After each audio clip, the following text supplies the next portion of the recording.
How to get into ketosis fast. Under 24 hours guaranteed. 5 easy hacks. In the last few years, ketogenic diets have taken the health and fitness industry by storm. Why? Because they promise swift weight loss and incredible surges of energy, not to mention all the other health benefits like better cardiovascular health. Unfortunately, getting into ketosis can be a true challenge, if not an absolute pain in the neck. And perhaps that's why many people who want to shed some weight shy away from it. If you're one of those people, boy, you're in for a treat. In this video, I'm going to show you how you can fire your metabolic engines and rapidly kickstart ketosis. Hi there folks, I'm the founder and CEO of Activated Potential, as well as the author of the Ultimate Energy Crash Course, the definite guide that helps people optimize their biology and improve their energy. In this video, we'll go over 5 steps you can take to get into ketosis fast. If you're watching this video, I'm guessing that you already know what ketosis is, and that you know you need to maintain a very low carb diet to be able to get into a ketogenic state. When we're in ketosis, many of us experience unbelievable energy, and ketosis has numerous health benefits. But getting into ketosis can be a hassle. It takes some time for your body to switch from using carbs as energy to using fat as energy. And during the transition, you might feel fatigued and just all around crappy. But luckily, we can take effective steps to help us achieve ketosis faster. Step number 1, eat relatively low carb. The first step in getting into ketosis faster is to get into it slower.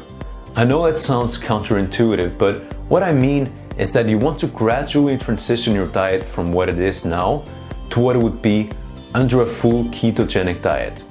You can't think of this step as a preparatory step. You're warming your engines before accelerating all out. So what should you do? For a couple of days, eat a relatively low carb diet before tackling a full ketogenic diet. This will help you gradually decrease your glycogen stores so your transition is smooth and gentle. Personally, if I'm planning to get into ketosis, I never skip this step because it helps me tremendously. Granted, I already do eat a pretty low carb diet most of the time, so my body's used to it. Therefore, when I cut out carbs a little more, there isn't a big shock to my system. Anyway, the key here is to decrease your carb intake so you don't completely fill up your glycogen stores. Eat an amount that will allow your glycogen stores to slowly get used up. That way, when you go full keto, you don't have to wait so long for them to deplete. Step number 2, exercise. The second step in achieving ketosis faster is exercise, but not just any exercise.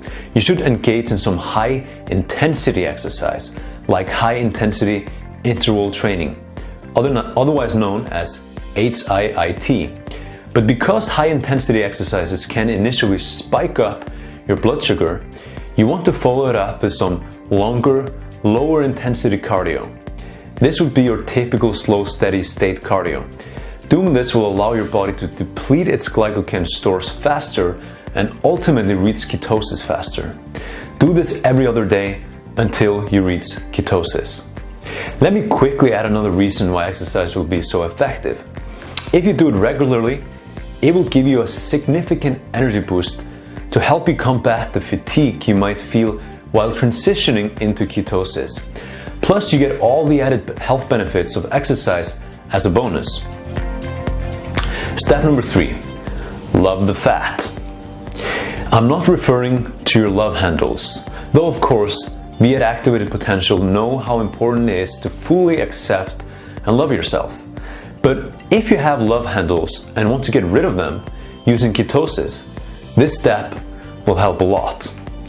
Now we're getting into the exciting stuff. What I want to talk about is a natural fat that can increase the ketones in your blood. The fat is a neutral oil called MCT oil. I absolutely love this stuff and I feel a definite energy boost when I use it. I take it with almost every meal I have, and when I'm trying to get into ketosis, I ramp up my intake. But not all MCT oils are created equal. There are 4 different kinds of MCT oil. First one is C12, second is C10, then we have C8, and finally C6. C12 doesn't work to raise your ketones. C10 does, but it's pretty inefficient. And C6, well, it's pretty hard to get a hold of, and it can be quite harsh on your stomach.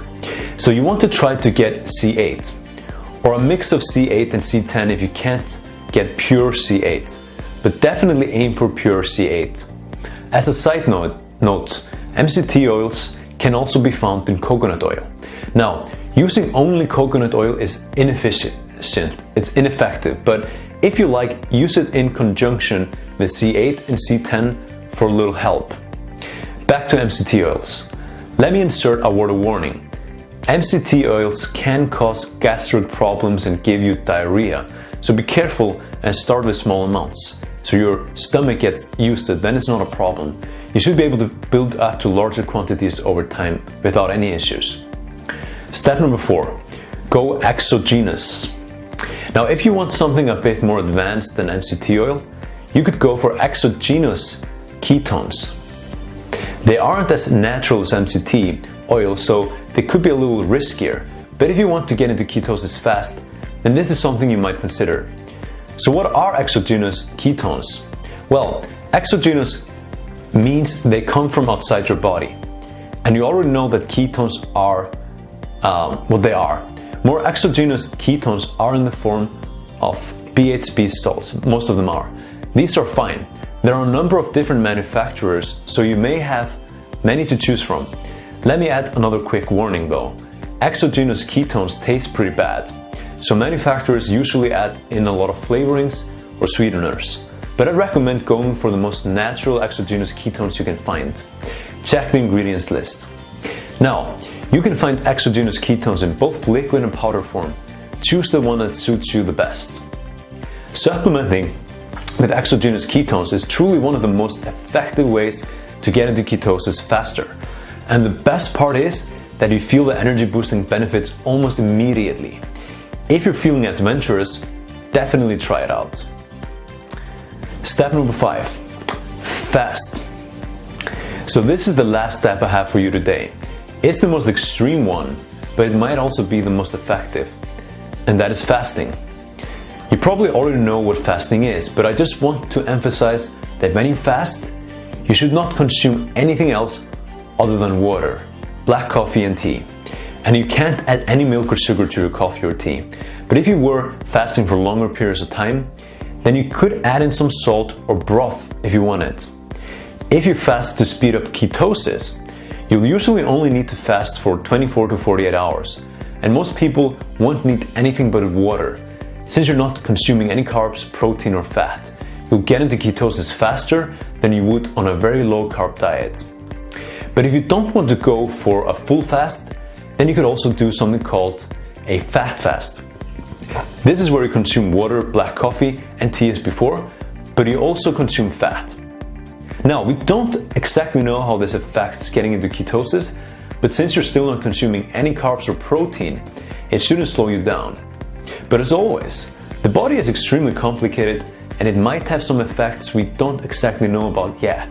But if I'm planning to get into a state of ketosis, I usually prefer to do a fat fast.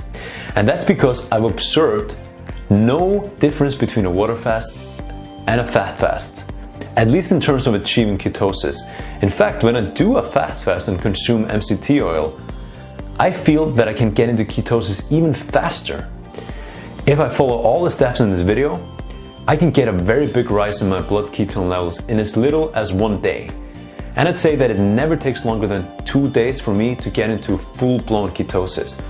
Now, we're all different, and it might take you longer, but these steps will definitely help you. Now, I want to add in a quick note about measuring your ketosis. Stay away from keto strips. Measuring the ketone level in your urine is ineffective, and you're better off just saving your money and measuring by feel. But if you want some quantifiable way of knowing if you've achieved ketosis, then get a blood checker. You can get them pretty inexpensively these days, and as a bonus, they can be used to measure your blood glucose levels as well. But again, you don't really need one. You'd be fine just going off of how you feel. Well, we've gone over a lot, but before I say goodbye, I'd like to encourage you to check out my Ultimate Energy Crash Course. It's a definite guide to help you optimize your biology for total body health and improved levels of energy and wellness. If you like this video, you'll love the content of my course. Just go to activatedbody.com to grab a free copy. And also feel free to click on the link in the description below this video. It will take you straight there. Thank you so much for watching. I'm grateful that you invited me into your life to help you realize your true potential. The first time I got into a ketogenic state, shed some weight and ramped up my energy, it was like a whole new world. I was absolutely thrilled. Well, I'd love for you to have the same experience. And yes, please do share your experience, leave a comment below and let me know how it goes. You can also ask me any questions. I promise to get back to you with a personal response. And one more thing, if you like this video, please subscribe. I'm excited to share more powerful material with you down the line. Together, let's activate your true potential.